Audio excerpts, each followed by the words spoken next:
Selamat bertemu kembali di rubrik PKP Apoteker di rumah sakit. Pada kesempatan ini kita akan membahas tentang Permenkes RI nomor 30 tentang klasifikasi dan perizinan rumah sakit.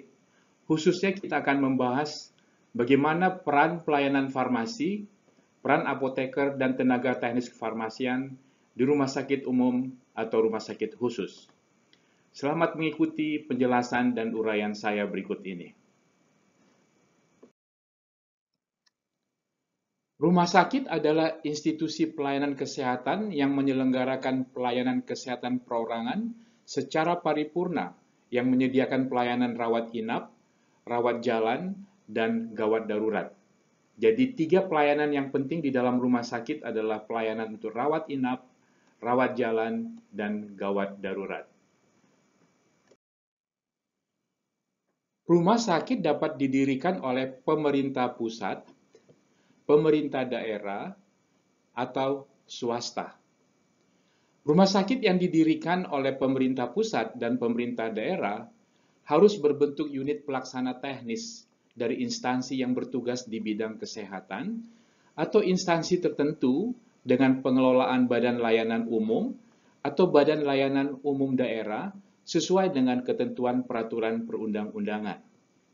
Rumah sakit yang didirikan oleh swasta harus berbentuk badan hukum yang kegiatan usahanya hanya bergerak di bidang perumah sakitan.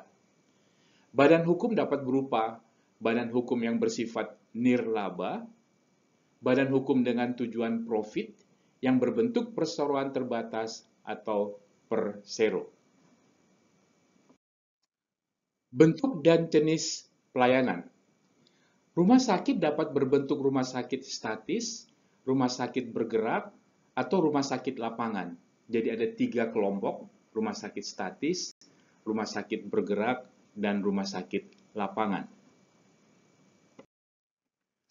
Rumah sakit statis merupakan rumah sakit yang didirikan di suatu lokasi dan bersifat permanen untuk jangka waktu lama dalam menyelenggarakan pelayanan kesehatan perorangan secara paripurna yang menyediakan pelayanan rawat inap, rawat jalan, dan kegawat daruratan. Rumah sakit bergerak merupakan rumah sakit yang siap guna dan bersifat sementara dalam jangka waktu tertentu dan dapat dipindahkan dari satu lokasi ke lokasi lain. Rumah sakit bergerak dapat berbentuk bus, pesawat, kapal laut, karavan, gerbong kereta api, atau kontainer. Rumah sakit bergerak difungsikan pada daerah tertinggal, perbatasan, kepulauan, daerah yang tidak mempunyai rumah sakit, dan atau kondisi bencana, dan situasi darurat lainnya. Rumah sakit bergerak dalam memberikan pelayanan kesehatan harus melapor kepada Kepala Dinas Kesehatan Daerah Kabupaten atau Kota tempat pelayanan kesehatan diberikan. Rumah sakit lapangan. Rumah sakit lapangan dapat berbentuk tenda, kontainer, atau bangunan permanen yang difungsikan sementara sebagai rumah sakit. Pelayanan. Hal ini berkaitan dengan rumah sakit umum dan rumah sakit khusus. Rumah sakit umum memberikan pelayanan kesehatan pada semua bidang dan jenis penyakit. Pelayanan kesehatan yang diberikan oleh rumah sakit umum paling sedikit terdiri atas pelayanan medik dan penunjang medik, pelayanan keperawatan dan kebidanan, pelayanan non-medik. Pelayanan medik. Pelayanan medik dan penunjang medik terdiri atas pelayanan medik umum, pelayanan medik spesialis, dan pelayanan medik subspesialis. Pelayanan medik umum berupa pelayanan medik dasar. Pelayanan medik spesialis berupa pelayanan medik spesialis dasar dan pelayanan medik spesialis lain. Pelayanan medik spesialis dasar meliputi pelayanan penyakit dalam, anak, bedah, dan obstetri dan ginekologi Jadi 4 bagian besar ini ada di dalam pelayanan medik spesialis dasar, yaitu penyakit dalam, anak, bedah, obstetri, dan ginekologi. Pelayanan medik subspesialis berupa pelayanan medik subspesialis dasar dan pelayanan medik subspesialis lain. Selanjutnya kita bahas berkaitan dengan keperawatan dan kebidanan. Keperawatan dan kebidanan. Pelayanan keperawatan dan kebidanan meliputi asuhan keperawatan generalis dan atau asuhan keperawatan spesialis dan asuhan kebidanan. Bagaimana dengan pelayanan non-medik? Pelayanan non-medik terdiri atas pelayanan farmasi, pelayanan laundry atau binatu, pengolahan makanan dan gizi, pemeliharaan sarana prasarana dan alat kesehatan, informasi dan komunikasi, pemulasaran jenazah, dan pelayanan non-medik lainnya. Jadi jelas di sini bagaimana posisi pelayanan farmasi di rumah sakit termasuk atau digolongkan sebagai pelayanan non-medik. Sumber daya manusia di rumah sakit. Sumber daya manusia pada rumah sakit umum berupa tenaga medis, tenaga psikologi klinis, tenaga keperawatan, tenaga kebidanan, tenaga kefarmasian. Jadi tenaga kefarmasian merupakan salah satu dari sumber daya manusia di rumah sakit. Berikutnya adalah tenaga kesehatan masyarakat, tenaga kesehatan lingkungan, tenaga keperawatan, tenaga gizi, tenaga keterapian fisik, tenaga keteknisian medis, tenaga teknik biomedika, tenaga kesehatan lain, dan tenaga non-kesehatan. Profesi apa saja yang dikelompokkan sebagai tenaga medis? Tenaga medis terdiri atas dokter, dokter gigi, dokter spesialis, dokter gigi spesialis, dan atau dokter subspesialis. Selanjutnya kita akan bahas berkaitan dengan rumah sakit khusus. Rumah sakit khusus memberikan pelayanan utama pada satu bidang atau satu jenis penyakit tertentu berdasarkan disiplin ilmu, golongan umur, organ, jenis penyakit, atau kekhususan lainnya. Rumah sakit khusus dapat menyelenggarakan pelayanan lain di luar kekhususannya. Pelayanan lain di luar kekhususannya meliputi pelayanan rawat inap, rawat jalan, dan kegawat daruratan. Pelayanan rawat inap untuk melayani pasien di luar kekhususannya, sebagaimana dimaksud pada ayat 3, paling banyak 40% dari seluruh jumlah tempat tidur. Apa saja yang termasuk di dalam kelompok rumah sakit khusus? Rumah sakit khusus terdiri atas rumah sakit khusus ibu dan anak, mata, gigi dan mulut, ginjal, jiwa, infeksi, THT kepala leher, paru, ketergantungan obat, bedah, otak, ortopedi, kanker, jantung, dan pembuluh darah. Pelayanan kesehatan yang diberikan oleh rumah sakit khusus paling sedikit terdiri atas pelayanan medik dan penunjang medik, pelayanan keperawatan dan atau kebidanan, pelayanan non-medik. Pelayanan kefarmasian termasuk di dalam pelayanan non-medik. Pelayanan medik dan penunjang medik terdiri atas pelayanan medik umum, pelayanan medik spesialis sesuai kekhususan, pelayanan medik subspesialis sesuai kekhususan, pelayanan medik spesialis lain, dan pelayanan medik subspesialisasi lain. Pelayanan keperawatan dan atau kebidanan meliputi asuhan keperawatan generalis, asuhan keperawatan spesialis, dan atau asuhan kebidanan sesuai kekhususannya. Apa saja yang termasuk di dalam pelayanan non-medik pada rumah sakit khusus? Pelayanan non-medik meliputi pelayanan farmasi, pelayanan laundry dan binatu, pengolahan makanan gizi, pemeliharaan sarana prasarana dan alat kesehatan, informasi dan komunikasi, pemulasaran jenazah, dan pelayanan non-medik lainnya. Jadi mirip atau sama dengan pelayanan yang ada di rumah sakit umum. Bagaimana sumber daya manusia pada rumah sakit khusus? Sumber daya manusia pada rumah sakit khusus berupa tenaga medis, tenaga keperawatan dan atau tenaga kebidanan, tenaga kefarmasian, tenaga kesehatan lain, tenaga non-kesehatan, sesuai dengan pelayanan kekhususan dan atau pelayanan lain di luar kekhususannya. Sekarang kita masuk ke dalam klasifikasi rumah sakit. Klasifikasi rumah sakit umum terdiri atas rumah sakit umum kelas A, ini merupakan kelas yang paling tinggi, klasifikasi rumah sakit umum kelas B, rumah sakit umum kelas C, dan yang paling rendah adalah rumah sakit umum kelas D. Rumah sakit umum kelas D terdiri atas rumah sakit umum kelas D dan rumah sakit kelas D Pratama. Rumah sakit kelas D Pratama diselenggarakan sesuai dengan ketentuan peraturan perundang-undangan. Rumah sakit umum kelas A. Rumah sakit umum kelas A merupakan rumah sakit umum yang memiliki jumlah tempat tidur paling sedikit 250 buah.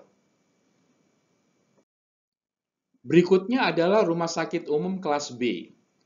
Rumah sakit umum kelas B merupakan rumah sakit umum yang memiliki jumlah tempat tidur paling sedikit 200 buah. Rumah sakit umum kelas C. Rumah sakit umum kelas C merupakan rumah sakit umum yang memiliki jumlah tempat tidur paling sedikit 100 buah. Rumah sakit umum kelas D. Rumah sakit umum kelas D merupakan rumah sakit umum yang memiliki jumlah tempat tidur paling sedikit 50 buah. Selanjutnya kita akan bahas klasifikasi berkaitan dengan rumah sakit khusus. Pertama adalah rumah sakit khusus kelas A. Rumah sakit khusus kelas A merupakan rumah sakit khusus yang memiliki jumlah tempat tidur paling sedikit 100 buah. Rumah sakit khusus kelas B. Rumah sakit khusus kelas B merupakan rumah sakit khusus yang memiliki jumlah tempat tidur paling sedikit 75 buah. Berikutnya adalah rumah sakit khusus kelas C. Rumah sakit khusus kelas C ini merupakan rumah sakit khusus yang memiliki jumlah tempat tidur paling sedikit 25 buah. Penyelenggaraan rumah sakit. Setiap rumah sakit harus menyelenggarakan pelayanan berikut ini. Ada 3 penyelenggaraan pelayanan yang paling penting. Pertama adalah rawat inap, kedua rawat jalan, dan yang ketiga kegawat daruratan. Bagaimana keadaan kelas 3 dan keberadaannya di rumah sakit? Dalam menyelenggarakan pelayanan rawat inap, rumah sakit harus memiliki jumlah tempat tidur perawatan kelas 3 paling sedikit 30% dari seluruh tempat tidur untuk rumah sakit milik pemerintah pusat dan pemerintah daerah, dan 20% dari seluruh tempat tidur untuk rumah sakit milik swasta. Bagaimana pengadaan kelas VIP di setiap rumah sakit? Jumlah tempat tidur perawatan di atas perawatan kelas 1, jadi termasuk kelas VIP, paling banyak 30% dari seluruh tempat tidur untuk rumah sakit milik pemerintah pusat, pemerintah daerah, maupun swasta. Jumlah tempat tidur perawatan intensif paling sedikit 8% dari seluruh tempat tidur untuk rumah sakit, baik milik pemerintah pusat, pemerintah daerah, dan swasta. Jumlah tempat tidur perawatan intensif untuk rumah sakit umum terdiri atas 5% untuk pelayanan unit rawat intensif atau ICU, dan 3% untuk pelayanan intensif lainnya. Ketentuan ini dikecualikan untuk rumah sakit khusus mata dan rumah sakit khusus gigi dan mulut.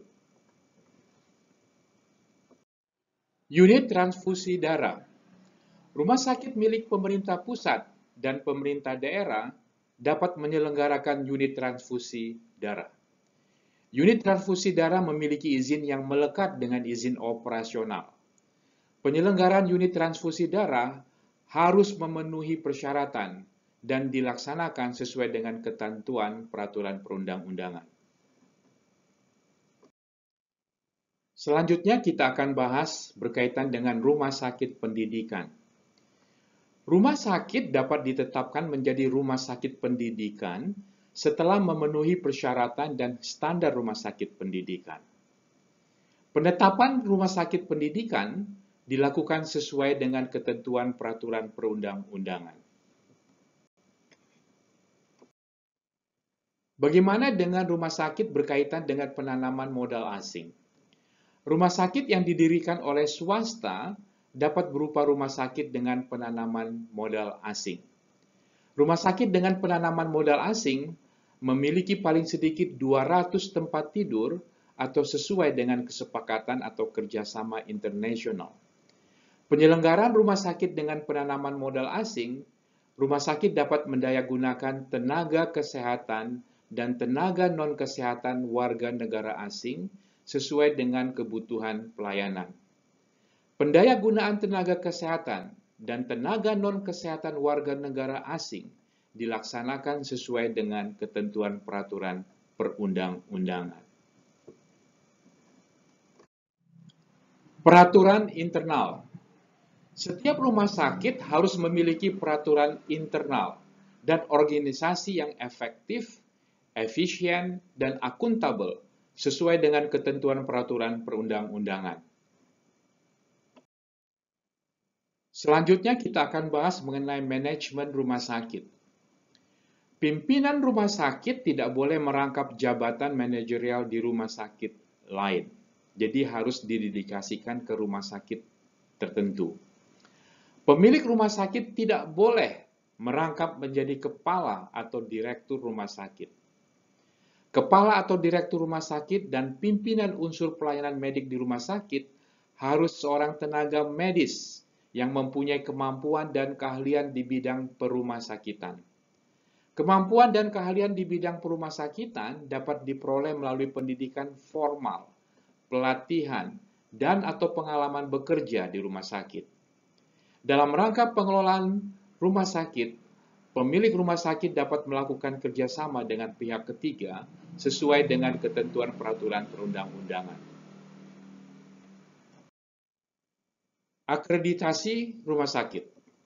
Setiap rumah sakit wajib terakreditasi sesuai dengan ketentuan peraturan perundang-undangan. Pelayanan medik spesialistik. Rumah sakit dapat melakukan pengembangan pelayanan medik spesialistik dan subspesialistik program kesehatan nasional.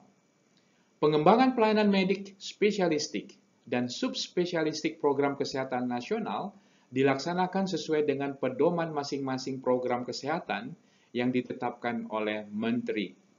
Selain melakukan pengembangan pelayanan medik spesialistik dan subspesialistik, program kesehatan nasional rumah sakit dapat melakukan pengembangan pelayanan medik spesialistik dan subspesialistik melalui kemitraan dengan penanaman modal asing berupa pembentukan klinik utama penanaman modal asing sesuai dengan ketentuan peraturan perundang-undangan.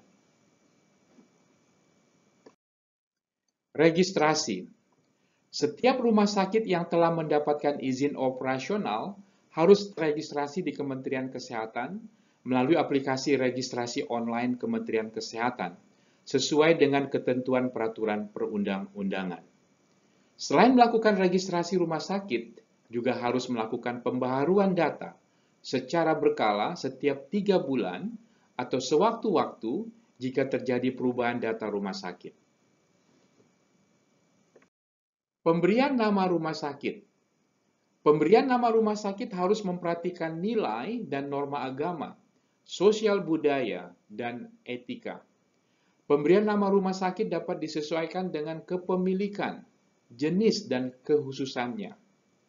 Pemberian nama rumah sakit khusus harus mencantumkan kekhususannya. Pemberian nama rumah sakit dilarang menambahkan kata internasional,